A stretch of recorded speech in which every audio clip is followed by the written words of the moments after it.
மீறி நடத்துனதே தப்பு நீ. அப்படி நடத்தி நீ யார கூப்பிடணும்? இதுக்குன்னு தமிழ்நாடு விலங்குகள் நல வாரியம்னு ஒண்ணு இருக்கு சார். ஓகே. தமிழ்நாடு விலங்குகள் நல வாரியம். ம். அவங்கள தான் நீ கூப்பிடணும். அவங்கள தான் கூப்பிட்டு கேட்கணும்.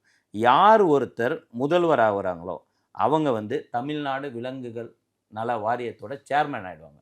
அவர் முதல்வரையா அவருக்கு நெறைய பணிகள் இருக்கு. அதற்கு கீழ உள்ள போஸ்டிங்கில உள்ளவங்க இருக்காங்க. இப்ப இந்த டிஎன்ஏடபிள்யூபியோட ஹானரபிள் மெம்பர் சுருதின்னு ஒரு மேடம் இருக்காங்க. ஓகே.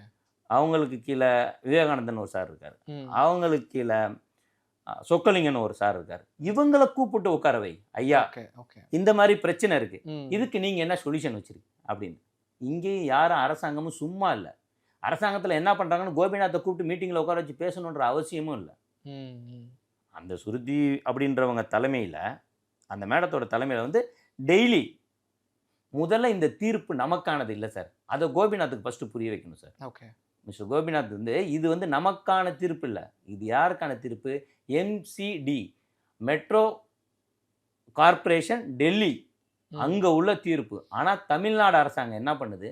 நாளைக்கு யாருன்னா இத இங்க எடுத்துட்டு வருவாங்கன்னு சொல்லிட்டு, வருமுன் காப்போம் அப்படின்ற மாரி இவங்க என்ன பண்றாங்க? டெய்லி 20 பேர் சேர்ந்து இதுக்கான மீட்டிங் போடுறாங்க. ம். அத கோபிநாத்த வச்சுக்கிட்டு போட முடியாது. ஓகே. என்ன பண்ணலாம்? ஏது பண்ணலாம்? 75 புது ஷெல்டர் தொறக்க போறாங்க. ம், ம். அதுக்கான டாக்டர்ஸ் அப்பாயின்ட்மென்ட் பண்ண போறாங்க. அதுக்கான ஹெல்ப்பர்ஸ் அப்பாயின்ட்மென்ட் பண்ண போறாங்க. அதுக்கான இடம் பார்த்துட்டாங்க.